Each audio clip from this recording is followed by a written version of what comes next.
Hello friends, स्वागत है आप सभी का एक बार फिर से हमारे YouTube channel sociology education classes में। और आज आपका जो सोशियोलॉजी का एग्ज़ाम हुआ है फर्स्ट पेपर का फंक्शंस ऑफ सोशियोलॉजिकल थॉट का पेपर कोड A332, तो उसकी आंसर की मैं लेकर आया हूँ। उसकी फुल एनालिसिस वीडियो लेकर आया हूँ, तो सभी अपने आंसर्स मिला लीजिएगा। तो चलिए मिलकर सोल्व करते हैं। पहला प्रश्न दिया है इसमें, यूरोप में पुनर्जागरण का प्रारंभ कहाँ से हुआ? तो यूरोप में पुनर्जागरण का प्रारंभ हुआ था इटली से। ठीक है, बी वाला ऑप्शन इसमें राइट हो जाएगा, इटली। समाज के बारे में चिंतन को क्या कहते हैं? तो कहते हैं सामाजिक विचारधारा। ठीक है, डी वाला ऑप्शन इसमें राइट हो जाएगा, सामाजिक विचारधारा। पुनर्जागरण की अवधि मानी जाती है तो लगभग 200 वर्ष। ठीक है, इसमें ए वाला ऑप्शन हमारा राइट हो जाएगा, लगभग 200 वर्ष। निम्नलिखित में से कौन सा सुमेलित नहीं है?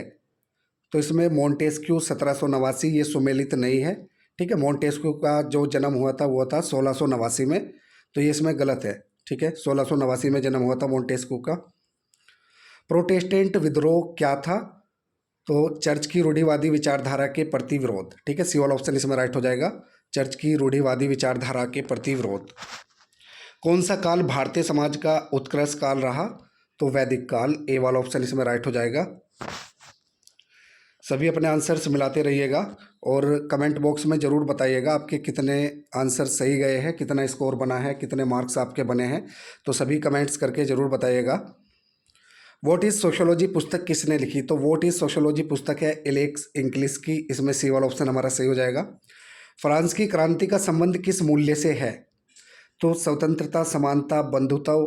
ठीक है, सभी से है, तो डी वाला ऑप्शन इसमें राइट हो जाएगा, उपयुक्त सभी। विज्ञान के मुख्य तत्व कौन से हैं? तो अवलोकन भी है, सामान्यीकरण, भविष्यवाणी, तीनों ही है, तो डी वाला ऑप्शन इसमें हमारा सही हो जाएगा, उपर्युक्त सभी। औद्योगिक क्रांति के प्रमुख कारक कौन से हैं? आर्थिक, राजनीतिक, सामाजिक, तीनों ही है, तो डी वाला ऑप्शन इसमें हमारा राइट हो जाएगा, उपर्युक्त सभी, ऑल ऑफ द अबव। निम्नलिखित में से कौन सामाजिक समझौते के सिद्धांत से संबंधित है? तो सामाजिक समझौते का सिद्धांत होब्स, लोक व रूसो। ठीक है, इन तीनों ने दिया था मिलकर, तो इसमें हमारा बी वाला ऑप्शन राइट हो जाएगा, होब्स, लोक व रूसो। समाजशास्त्र में सोशियस शब्द किस भाषा से संबंधित है?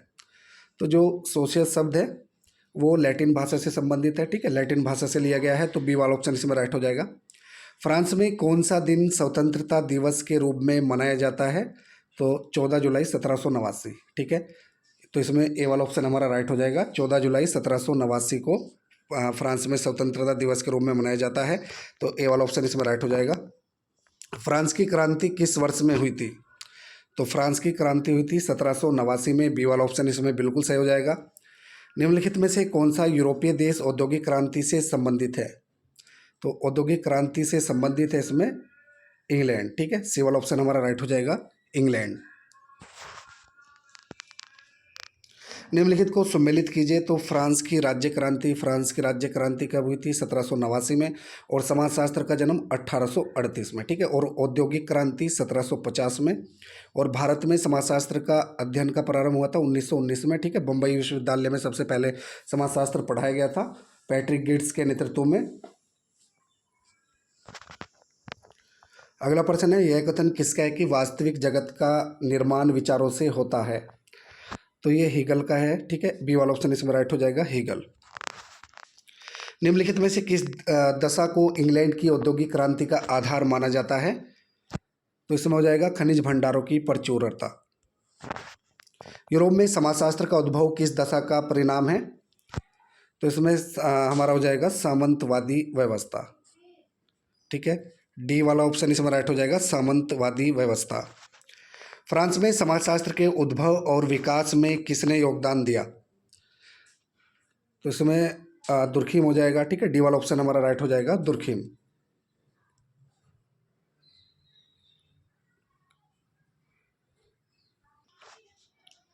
अगला प्रश्न है, निम्नलिखित में से कौन सी एक दशा फ्रांस की क्रांति से पहले यूरोप में विद्यमान नहीं थी? तो व्यक्तिगत स्वतंत्रता इसमें हो जाएगा। ठीक है, सी वाला ऑप्शन हमारा सही हो जाएगा। फ्रांस की क्रांति को समझना वास्तव में 19वीं शताब्दी के बौद्धिक इतिहास को समझना है, यह कथन किसका है? तो यह कथन रूसो का है, सी वाला ऑप्शन इसमें बिल्कुल सही हो जाएगा। सूची फर्स्ट को सूची सेकंड से मिलान कीजिए। तो सूची फर्स्ट और सूची सेकंड इसमें दी है, ठीक है। सूची फर्स्ट को सूची सेकंड से मिलान करना है। तो जो काम्टे है, काम्टे का सिद्धांत कौन सा है? प्रत्यक्षवाद का। और स्पेंसर ने उद्विकास का सिद्धांत दिया था। दुर्कीम का हो जाएगा इसमें सामाजिक एकता का सिद्धांत, और वेबर का सत्ता का, ठीक है। इस प्रकार से इनका सही मिलान कर देंगे। त्रिस्तरीय सिद्धांत के प्रतिपादक कौन है? तो अगस्त काम्टे, ए वाला ऑप्शन इसमें राइट हो जाएगा। The course of positive philosophy के लेखक कौन है? तो the course of positive philosophy के लेखक अगस्त काम्टे है, ए वाला ऑप्शन इसमें सही हो जाएगा। समाजशास्त्र का संस्थापक कौन है? तो समाजशास्त्र के संस्थापक अगस्त काम्टे है, सी वाला ऑप्शन बिल्कुल सही हो जाएगा इसमें। काम्टे के अनुसार प्रत्यक्षवाद का संबंध किससे है? तो प्रत्यक्षवाद का संबंध वैज्ञानिक दृष्टिकोण से है, बी वाला ऑप्शन बिल्कुल सही हो जाएगा। सामाजिक गतिकी की अवधारणा किसने दी है? तो सामाजिक स्थिति की और सामाजिक गति की अवधारणा दी थी अगस्त काम्टे ने, ए वाला ऑप्शन इसमें हमारा बिल्कुल सही हो जाएगा। काम्टे के अनुसार चिंतन के प्रत्यक्षवादी स्तर की प्रकृति होती है, तो वैज्ञानिक होती है, बी वाला ऑप्शन बिल्कुल सही होगा। काम्टे ने बौद्धिक विकास के धार्मिक स्तर पर निम्नांकित में से किस एक अवस्था का उल्लेख नहीं किया है? तो वो है जादुई अवस्था, ठीक है। बाकी एक ईश्वरवाद की अवस्था, प्रेतवाद की अवस्था और बहुदेववाद की ये की है, लेकिन जादुई अवस्था नहीं की, ठीक है। तो इसमें सी वाला हमारा ऑप्शन राइट हो जाएगा। काम्टे द्वारा प्रस्तुत बौद्धिक विकास के 3 स्तरों का निम्न में से कौन सा क्रम सही है? तो धार्मिक, तात्विक और बौद्धिक था या प्रत्यक्षवादी। तो इसमें हमारा ए वाला ऑप्शन जो कोट दिया है वो सही हो जाएगा, ठीक है। धार्मिक, तात्विक और बौद्धिक या तात्विक प्रत्यक्षवादी, धार्मिक, तात्विक, प्रत्यक्षवादी। तो ए वाला ऑप्शन इसमें राइट हो जाएगा, ठीक है। जो ए वाला कोट है वो सही हो जाएगा, पहला, दूसरा, तीसरा। अगस्त काम्टे के आदर्श कौन थे? तो अगस्त काम्टे के आदर्श थे सेंट साइमन, ए वाला ऑप्शन बिल्कुल सही हो जाएगा। श्रम विभाजन की अवधारणा संबंधित है, तो श्रम विभाजन की अवधारणा है दुर्कीम की, तो दुर्कीम से संबंधित है, डी वाला ऑप्शन इसमें राइट हो जाएगा। समाजशास्त्र को सामाजिक तथ्य का विज्ञान के रूप में किसने परिभाषित किया है? इमाइल दुर्कीम ने। निम्नलिखित में से किसने ऑस्ट्रेलिया की अरुंटा जनजाति का अध्ययन किया? इमाइल दुर्कीम ने, ए वाला ऑप्शन सही हो जाएगा। दुर्कीम के अनुसार निम्नलिखित में से कौन सी एकता समानता पर आधारित मानी जाती है? तो समानता पर आधारित एकता है हमारी यांत्रिक एकता, ठीक है। इसमें ए वाला ऑप्शन हमारा राइट हो जाएगा, यांत्रिक एकता। इमाइल दुर्कीम के अनुसार निम्नलिखित में से कौन सी सामाजिक तथ्य की विशेषताएं हैं? तो बाह्यता और बाध्यता, बी वाला ऑप्शन इसमें राइट हो जाएगा, बाह्यता, बाध्यता। दुर्कीम के अनुसार निम्नलिखित में से कौन सा प्रकार आत्महत्या का नहीं है? तो अहमवादी, प्रार्थवादी, आदर्शवादी, तीनों ही आत्महत्या है, ठीक है। 4 आत्महत्याओं के प्रकार बताए थे दुर्कीम ने, कौन कौन से? अहमवादी आत्महत्या, प्रार्थवादी आत्महत्या, आदर्शवादी आत्महत्या और भाग्यवादी आत्महत्या। तो इसमें भाग्यवादी तो नहीं है, कौन सी दे रखी है? सामाजिक आत्महत्या। ये तो कोई भी आत्महत्या नहीं है, तो इसमें डी वाला ऑप्शन जो है वो हमारा गलत है, ठीक है। तो इसमें डी वाला ऑप्शन हमारा सही हो जाएगा, क्योंकि हमसे पूछा गया कि कौन सा प्रकार आत्महत्या का नहीं है। तो जो डी दिया है इसमें सामाजिक आत्महत्या, ये कोई आत्महत्या का प्रकार नहीं है, ठीक है। दुर्कीम ने कोई ऐसा सामाजिक आत्महत्या का प्रकार नहीं बताया है, तो डी वाला ऑप्शन इसमें हमारा सही हो जाएगा। दुर्कीम ने सामाजिक तथ्य का अध्ययन किस रूप में करने पर बल दिया है? तो वस्तु के रूप में, ठीक है। दुर्कीम ने सामाजिक तथ्यों को वस्तु के रूप में माना था, तो डी वाला ऑप्शन इसमें राइट हो जाएगा, ठीक है। दुर्कीम ने अपराध को किस श्रेणी से संबंधित सामाजिक तथ्य माना है? तो व्याधिक्य तथ्य, ठीक है। ए वाला ऑप्शन इसमें राइट हो जाएगा, व्याधिक्य तथ्य। दुर्कीम के अनुसार आदिम समाजों में सामाजिक एकता का कौन सा स्वरूप मिलता है? तो आदिम समाजों में सामाजिक एकता का सावयवी एकता हो जाएगा इसमें, ठीक है। सावयवी एकता इसमें राइट हो जाएगा। आदिम समाजों में सामाजिक एकता का कौन सा स्वरूप मिलता है? सावयवी एकता। दुर्कीम के अनुसार श्रम विभाजन से समाज में किस प्रकार की एकता विकसित होती है? तो सावयवी एकता, इसमें डी वाला ऑप्शन हमारा सही हो जाएगा, सावयवी एकता, ठीक है। 42 का भी सावयवी एकता ही हो जाएगा। पवित्र और अपवित्र की अवधारणा किसने दी? सीक्रेट और प्रोफेन की अवधारणा दुर्कीम की है, तो डी वाला ऑप्शन इसमें बिल्कुल सही हो जाएगा। दमनकारी तथा प्रतिकारी कानून का उल्लेख किसने किया है? तो ये भी दुर्कीम ने किया है, बी वाला ऑप्शन इसमें हमारा बिल्कुल सही हो जाएगा। निम्नलिखित को सम्मिलित कीजिए, ठीक है, मिलान करना है। तो काम्टे जो है वो कहाँ के निवासी है? फ्रांस के। और स्पेंसर कहाँ के हैं? इंग्लैंड के, ठीक है। इंग्लैंड के डर्बी नामक शहर में इनका जन्म हुआ था। मार्क्स जो है वो जर्मनी के निवासी हैं। सोरोकिन रूस के, ठीक है। इस प्रकार से इनका सही मिलान हो जाएगा। अगला प्रश्न देखते हैं। दुर्कीम ने सामाजिक एकता का सिद्धांत अपनी किस पुस्तक में दिया है? तो सामाजिक एकता का सिद्धांत दुर्खिम ने दिया था समाज में श्रम विभाजन में, ठीक है। The division of labour in society में, ए वाला ऑप्शन इसमें राइट हो जाएगा। इमाइल दुर्खिम द्वारा लिखित पुस्तकें हैं, तो आत्महत्या भी इमाइल दुर्खिम की पुस्तक है और समाजशास्त्र के सिद्धांत नहीं है, ठीक है। प्रिंसिपल्स ऑफ सोशियोलॉजी किसकी है? हर्बर्ट स्पेंसर की बुक है ये। और समाज में श्रम विभाजन भी इन्हीं की पुस्तक है। और समाजशास्त्रीय पद्धति के नियम, the rules of sociological method, ये भी इन्हीं की बुक है।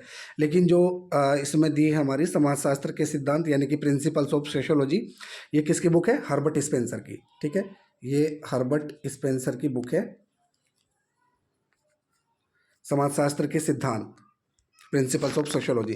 तो इसमें जो सेकंड वाला है वो कूट बताना है, सॉरी इसमें तो कूट हमें बताना है, यानी कि पहली जो बुक है आत्महत्या, ये भी नहीं की है। और तीसरे नंबर की जो है समाज में श्रम विभाजन, ये भी नहीं की है। और समाजशास्त्रीय पद्धति के नियम, ये भी नहीं किया है। तो इसमें पहला और तीसरा चौथा, ठीक है, पहला तीसरा चौथा, यानी कि सी वाला ऑप्शन इसमें हमारा राइट हो जाएगा।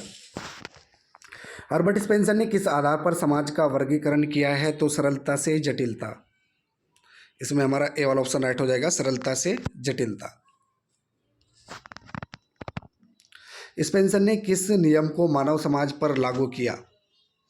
तो प्राकृतिक पर्यावरण का नियम इसमें हो जाएगा, ए वाला ऑप्शन हमारा राइट हो जाएगा। हर्बर्ट स्पेंसर ने निम्नलिखित में से कौन सा सिद्धांत प्रतिपादित किया? तो सामाजिक उद्विकास का सिद्धांत। निम्नलिखित में से कौन सी पुस्तक के लेखक हर्बर्ट स्पेंसर नहीं है? तो दास कैपिटल पुस्तक के, ठीक है।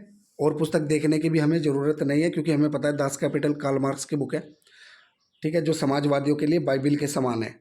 ये भी हमने इसके बारे में पढ़ा था, मैंने वीडियो में भी बताया था, अपनी जो मोस्ट इम्पोर्टेंट वाली वीडियो अपलोड की थी उसमें भी बताया था, ठीक है। तो दास कैपिटल जो बुक है वो कार्ल मार्क्स की है और समाजवादियों ने इसे बाइबिल के समान माना है। तो सी वाला ऑप्शन इसमें राइट हो जाएगा, ठीक है। ये पुस्तक जो दास कैपिटल है ये हर्बर्ट स्पेंसर की नहीं है। बाकी समाजशास्त्र के सिद्धांत और वर्णनात्मक समाजशास्त्र और द पॉलिटिक इंस्टीट्यूशंस, ये किसकी है? हर्बर्ट स्पेंसर की। लेकिन दास कैपिटल कार्ल मार्क्स की बुक है, ध्यान रखिएगा।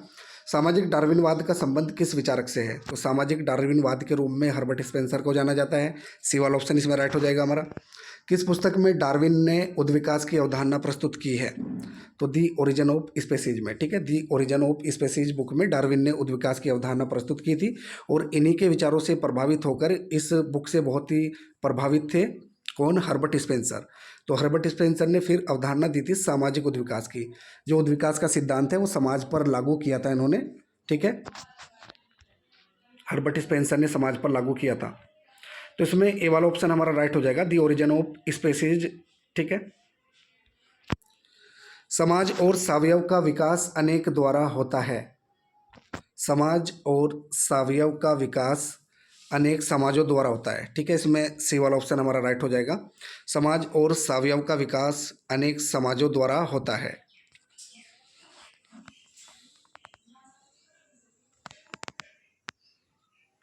सॉरी, इसमें इस तरह होना चाहिए, ठीक है, बी वाला ऑप्शन इसमें होना चाहिए इस तरह। तो इसमें थोड़ा सा डाउट है, लेकिन मेरे अकॉर्डिंग इसमें इस तरह होना चाहिए, स्टेजेस होना चाहिए, ठीक है। स्पेंसर के अनुसार अति जीवन के लिए अयोग्य व्यक्ति वे होते हैं जो अपनी विभिन्न दशाओं से अनुकूलन नहीं कर पाते हैं, ठीक है। डी वाला ऑप्शन इसमें राइट हो जाएगा। जो स्पेंसर का डार्विन का जो सिद्धांत था प्राकृतिक पर्यावरण का, तो समाज पर लागू किया था स्पेंसर ने। तो प्राकृतिक पर्यावरण का जो सिद्धांत था वो ये था कि जो व्यक्ति प्रकृति से अपना समन्वय स्थापित नहीं कर पाते, तो प्रकृति उन्हें जीने के योग्य नहीं समझती, ठीक है, ऐसा उसमें कुछ था। तो इसमें डी वाला ऑप्शन हमारा सही होगा कि अपनी विभिन्न दशाओं से अनुकूलन नहीं कर पाते हैं, तो जीवित रहने योग्य नहीं रहते हुए। तो इसमें हमारा डी वाला ऑप्शन राइट हो जाएगा, अपनी विभिन्न दशाओं से अनुकूलन नहीं कर पाते। निम्नलिखित में से किस एक को सामाजिक उद्विकासवादी विचारक माना जाता है? तो सामाजिक उद्विकासवादी विचारक स्पेंसर को ही माना जाता है, बी वाला ऑप्शन इसमें राइट हो जाएगा। अगर हमसे पूछ लिया जाता है इसमें कि उद्विकासवादी विचारक, तो डार्विन लगाते हैं इसमें, लेकिन सामाजिक उद्विकासवादी पूछा है, समाज पर उद्विकास का सिद्धांत जिसने लागू किया, तो किसने किया था? हर्बर्ट स्पेंसर ने। तो इसमें बी वाला ऑप्शन हमारा सही हो जाएगा। निम्नलिखित कथन में रिक्त स्थान की पूर्ति के लिए कौन सा एक विकल्प सही है? तो कथन इसमें दिया है कि उद्विकास सरलता से डैश डैश की दशा में होने वाला क्रमिक परिवर्तन है। तो उद्विकास सरलता से जटिलता की ओर होने वाला परिवर्तन है, तो इसमें बी वाला ऑप्शन हमारा राइट हो जाएगा, जटिलता। स्पेंसर ने समाज को विभाजित किया, तो सैनिक और औद्योगिक में किया था, बी वाला ऑप्शन इसमें हमारा राइट हो जाएगा। वर्ग संघर्ष का सिद्धांत संबंधित है, तो वर्ग संघर्ष का सिद्धांत किससे संबंधित है? कार्ल मार्क्स से। मार्क्स का है ये, वर्ग संघर्ष का सिद्धांत कार्ल मार्क्स का है, ए वाला ऑप्शन इसमें राइट हो जाएगा। मार्क्स के अनुसार भौतिक तत्व की चरण परिणति क्या है? तो द्वंद्ववाद, ठीक है, ए वाला ऑप्शन इसमें राइट हो जाएगा, द्वंद्ववाद। इतिहास की भौतिकवादी धारणा के अनुसार वास्तविक जीवन में उत्पादन एवं पुनरुत्पादन ही अंतिम रूप से निर्णायक तत्व है, यह किसने कहा है? वैसे तो ये फ्रेडरिक एंजल्स ने कहा है, लेकिन इसमें ऑप्शन ही नहीं दे रखा, कार्ल मार्क्स है। और कार्ल मार्क्स एंजल्स ने मिलकर काफ़ी सारी ऐसी अवधारणाएं दी है, बुक अपनी लिखी है, तो इसमें डी वाला ही हम लगा देंगे, कार्ल मार्क्स, ठीक है, इसमें कार्ल मार्क्स ही हम लगा देंगे। कार्ल मार्क्स का संबंध किस सिद्धांत से है? तो वर्ग संघर्ष से, ठीक है, वर्ग संघर्ष से है। बाकी जो सामाजिक क्रिया का है, सामाजिक क्रिया का हमारा हो जाएगा मैक्स वेबर का। और प्रत्यक्षवाद जो है, प्रत्यक्षवाद के जन्मदाता अगस्त काम्टे है, या अगस्त काम्टे का है। और सामाजिक तत्व ये आई थिंक दुर्खिम का है, ठीक है, तो इसमें हमारा सी वाला ऑप्शन राइट हो जाएगा, वर्ग संघर्ष। कार्ल मार्क्स के अनुसार सामाजिक क्रांति का मुख्य कारण क्या है? तो उत्पादन के साधनों में असमान वितरण, ठीक है, आपके मॉडल में दे रखा है ये, और शायद जो हमने मोस्ट इंपोर्टेंट वाली वीडियो अपलोड की थी उसमें भी था ये क्वेश्चन। काफ़ी सारे क्वेश्चंस मैच हुए हैं, काफ़ी सारे क्वेश्चन आए हैं हमारे बताए हुए। चलिए अगला प्रश्न देखते हैं। मार्क्स के अनुसार वर्गों का आधार क्या है? तो आर्थिक इसमें हो जाएगा, ठीक है, इकोनॉमिकल, सी वाला ऑप्शन इसमें राइट हो जाएगा। दुनिया के मजदूरों एक हो जाओ, यह कथन किसका है? तो ये कथन है मार्क्स का, ठीक है। और ये क्वेश्चन दूसरे तरीके से भी पूछ लिया जाता है कि किसकी कब्र पर ये आह्वान दिया गया था कि दुनिया के मजदूरों एक हो जाओ, तो ये मार्क्स का ही है, ठीक है, डी वाला ऑप्शन इसमें राइट हो जाएगा। मार्क्स ने कहा था कि दुनिया के मजदूरों एक हो जाओ। वर्ग संघर्ष के सिद्धांत के परिप्रेक्ष्य में कहा था उन्होंने कि दुनिया के मजदूरों एक हो जाओ, ठीक है, डी वाला ऑप्शन इसमें राइट हो जाएगा। अलगाव की अवधारणा का संबंध किससे है? तो अलगाव की अवधारणा भी कार्ल मार्क्स ने ही दी है, इसमें ए वाला ऑप्शन हमारा राइट हो जाएगा। धार्मिक जीवन के प्रारंभिक स्वरूप पुस्तक किसने लिखी? यानी कि elementary forms of religious life, Durkheim की पुस्तक है, डी वाला ऑप्शन इसमें राइट हो जाएगा। मार्क्स के अनुसार वर्ग का निर्माण के आधार पर होता है, तो वर्ग चेतना के आधार पर, ठीक है, बी वाला ऑप्शन इसमें बिल्कुल सही होगा, वर्ग चेतना। मार्क्स ने किस पुस्तक में वर्ग संघर्ष की व्याख्या प्रस्तुत की है? तो वो पुस्तक थी कम्युनिस्ट मैनिफेस्टो, यानी कि साम्यवादी घोषणा पत्र, ए वाला ऑप्शन इसमें राइट हो जाएगा, साम्यवादी घोषणा पत्र। साम्यवाद के जनक के रूप में कौन जाने जाते हैं? तो साम्यवाद के जनक के रूप में कार्ल मार्क्स को ही जाना जाता है, डी वाला ऑप्शन इसमें राइट हो जाएगा, कार्ल मार्क्स। कार्ल मार्क्स के सहयोगी कौन थे? फ्रेडरिक एंजल्स, ठीक है, दी होली फैमिली, और एक बुक और थी जो कि इन्होंने साथ दोनों ने मिलकर लिखी थी, तो इसमें हमारा बी वाला ऑप्शन राइट हो जाएगा, फ्रेडरिक एंगल्स। कौन सा सिद्धांत कार्ल मार्क्स द्वारा प्रतिपादित है? तो कार्ल मार्क्स ने कौन सा सिद्धांत दिया है? वर्ग संघर्ष का सिद्धांत। किसने कहा है कि धर्म जनता के लिए अफीम है? तो ये भी मार्क्स ने ही कहा था, ए वाला ऑप्शन इसमें राइट हो जाएगा। मार्क्स के अनुसार कौन सा युग इतिहास के सर्वप्रथम युग का द्योतक है? तो इसमें हो जाएगा आदिम साम्यवादी युग, ठीक है, ए वाला ऑप्शन बिल्कुल सही होगा, आदिम साम्यवादी युग। मार्क्स के अनुसार सामाजिक प्रणाली की प्रक्रिया 3 आधारों से होकर गुजरती है, इनका सही क्रम क्या है? तो इसका सही क्रम है वाद प्रतिवाद संवाद, यानी कि कहाँ पे हमारा वाद प्रतिवाद संवाद? सी वाले में है, तो सी वाला ऑप्शन इसमें राइट हो जाएगा, वाद प्रतिवाद संवाद। The Protestant ethics and the spirit of capitalism पुस्तक किसके द्वारा रचित है? तो ये पुस्तक है मैक्स वेबर की, ठीक है, the Protestant ethics and the spirit of capitalism पुस्तक लिखी है मैक्स वेबर ने, सी वाला ऑप्शन इसमें बिल्कुल सही होगा। लाल फीताशाही शब्द का संबंध किस सिद्धांत से है? तो लाल फीताशाही का संबंध है नौकरशाही से, इसमें बी वाला ऑप्शन हमारा सही हो जाएगा, नौकरशाही। सत्ता का सिद्धांत संबंधित है, तो सत्ता का सिद्धांत संबंधित है राजनीतिक समाजशास्त्र से, ठीक है। निम्नलिखित में से किस धर्म का अध्ययन मैक्स वेबर ने नहीं किया? तो मैक्स वेबर ने सिख धर्म का अध्ययन नहीं किया था, इसमें डी वाला ऑप्शन हमारा सही हो जाएगा। इकोनॉमी एंड सोसाइटी पुस्तक किसने लिखी है? तो इकोनॉमी एंड सोसाइटी पुस्तक के लेखक मैक्स वेबर है। ए वाला ऑप्शन इसमें बिल्कुल राइट हो जाएगा। वैधानिक शक्ति को किस रूप में जाना जाता है? तो सत्ता के रूप में।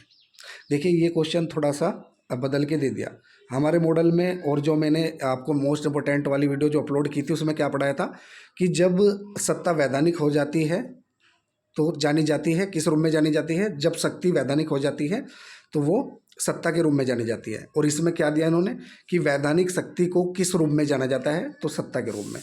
तो कुछ स्टूडेंट्स इसमें कन्फ्यूज हो गए होंगे, लेकिन इसका उत्तर वही है, सत्ता ही। तो ए वाला ऑप्शन इसमें राइट हो जाएगा, सत्ता।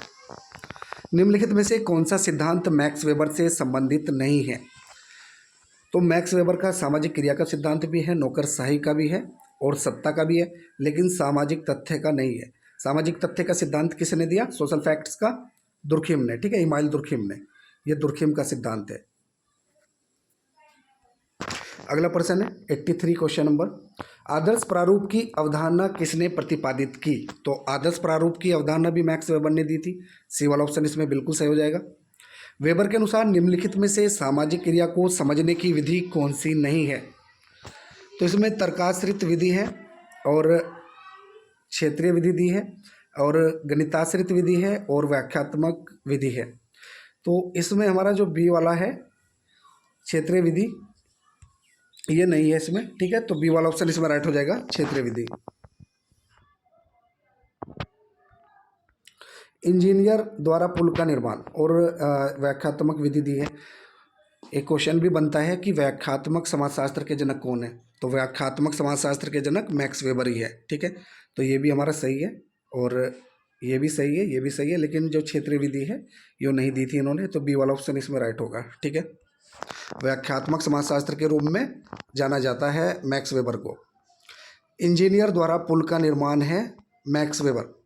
तो इंजीनियर द्वारा पुल का निर्माण बौद्धिक सामाजिक क्रिया का, ठीक है। इसमें ए वाला ऑप्शन हमारा राइट हो जाएगा, बौद्धिक सामाजिक क्रिया। मैक्स वेबर के अनुसार स्थिरीकरण के 3 कौन से आधार हैं? तो वर्ग, परिस्थिति और शक्ति है। डी वाला ऑप्शन इसमें राइट हो जाएगा, ठीक है। वर्ग, परिस्थिति, शक्ति। भारतीय इतिहास की मार्क्सवादी परिप्रेक्ष्य में व्याख्या किसने की है? तो डीपी मुखर्जी ने की थी। सी वाला ऑप्शन इसमें सही हो जाएगा। भारतीय संस्कृति में विविधता को पचाने की अद्भुत शक्ति है, यह कथन किसका है? तो ये कथन डीपी मुखर्जी का है। इसमें ए वाला ऑप्शन हमारा राइट हो जाएगा, ठीक है, डीपी मुखर्जी। अस्पृश्यता का संबंध किससे है? तो अस्पृश्यता यानी कि अनटीचबिलिटी, तो ये जाति से रिलेटेड है, ठीक है, छुआछूत जाति से। तो बी वाला ऑप्शन इसमें राइट हो जाएगा। प्रभु जाति की अवधारणा किसने प्रतिपादित की? तो प्रभु जाति की अवधारणा है एम.एन. श्रीनिवास की। बी वाला ऑप्शन इसमें हमारा सही हो जाएगा। निम्नलिखित में से दक्षिण भारत में नातेदारी व्यवस्था का अध्ययन किसने किया? तो दक्षिण भारत में नातेदारी व्यवस्था का अध्ययन इरावती कर्वे ने किया था, ठीक है। बी वाला ऑप्शन इसमें राइट हो जाएगा। जी.एस. घुरिये ने किस समाजशास्त्रीय परिप्रेक्ष्य का निर्माण किया? तो उनका जो समाजशास्त्रीय परिप्रेक्ष्य था वो था इंडियन इंडोलॉजी पर्सपेक्टिव, यानी कि भारत समाजशास्त्रीय परिप्रेक्ष्य। सी वाला ऑप्शन इसमें हमारा सही हो जाएगा, भारत विद्याशास्त्रीय परिप्रेक्ष्य था उनका। दी इंडियन साधुज के लेखक कौन है? इंडियन साधुज पुस्तक के लेखक है जी.एस. घुरिये, गोविंद सदाशिव घुरिये। सी वाला ऑप्शन इसमें राइट हो जाएगा। इनमें से कौन लखनऊ संप्रदाय से संबंधित है? तो लखनऊ संप्रदाय से आर.के. मुखर्जी है, डी.पी. मुखर्जी है, यानी कि राधा कृष्णन मुखर्जी है ये। भारत के किस विश्वविद्यालय में सर्वप्रथम समाजशास्त्र का अध्ययन प्रारंभ हुआ? तो भारत के बॉम्बे विश्वविद्यालय में सबसे पहले समाजशास्त्र पढ़ाया गया था। और किसके नेतृत्व में पढ़ाया गया था, कौन था वहाँ पे उस टाइम पे? तो वो थे पैट्रिक गेट्स, ठीक है। जी.एस. घुरिये भी शामिल थे उनमें, पैट्रिक गेट्स और जी.एस. घुरिये। 1919 में पढ़ाया गया था। सभी प्रथाएं, लोकाचार और रूढ़ियाँ किस क्रिया के अंतर्गत आती है? तो ये परंपरागत क्रिया के अंतर्गत आती है, ठीक है। भारतीय सामाजिक विचारधारा के प्राचीन स्रोत कौन से हैं? तो महाभारत भी है, उपनिषद भी है, वेद भी है, सभी है। तो डी वाला ऑप्शन इसमें राइट हो जाएगा, उपर्युक्त सभी। भारतीय समाजशास्त्र के जनक के रूप में कौन जाने जाते हैं? तो भारतीय समाजशास्त्र के जनक के रूप में जी.एस. घुरिया को जाना जाता है, यानी कि गोविंद सदाशिव घुरिया को। निम्नलिखित में से कौन सा सुमेलित नहीं है? तो इसमें जाति का प्रजातीय सिद्धांत जी.एस. घुरिया ने, और मूल्यों का वर्गीकरण आर.के. मुखर्जी यानी कि राधाकमल मुखर्जी ने, सांस्कृतिक विविधता रामकृष्ण मुखर्जी, और संस्कृतिकरण एम.एन. श्रीनिवास। तो इसमें कौन सा गलत है, जो मेल नहीं खा रहा, सुमेलित नहीं है? तो वो है हमारा मूल्यों का वर्गीकरण। ठीक है, मूल्यों का वर्गीकरण मुखर्जी, आर.के. मुखर्जी, नहीं सॉरी, ये सही है हमारा। मूल्यों का वर्गीकरण राधाकमल मुखर्जी ने किया था। इसमें जो सांस्कृतिक विविधता दिया है ये नहीं है। ठीक है, तो सी वाला इसमें बिल्कुल सही होगा। सांस्कृतिक विविधता रामकृष्ण मुखर्जी का नहीं है। ठीक है, तो सी वाला इसमें ऑप्शन राइट हो जाएगा। क्वेश्चन नंबर 100 है इस वीडियो का आखिरी, और इस क्वेश्चन पेपर का भी आखिरी क्वेश्चन है। वैदिक कालीन सामाजिक चिंतन की कौन सी विशेषता है? तो इसमें वन व्यवस्था, पुरुषार्थ, आश्रम व्यवस्था तीनों ही है, तो डी वाला ऑप्शन राइट हो जाएगा, उपर्युक्त सभी। ठीक है, इसमें हमारा डी वाला ऑप्शन राइट हो जाएगा, क्वेश्चन नंबर 100 का उपर्युक्त सभी। तो ये था हमारे आज के पेपर का फुल सॉल्यूशन, जो कि इस वीडियो में हमने कंप्लीट करा दिया। वीडियो अगर अच्छी लगे तो वीडियो को लाइक करें और हमारे चैनल को सब्सक्राइब करें।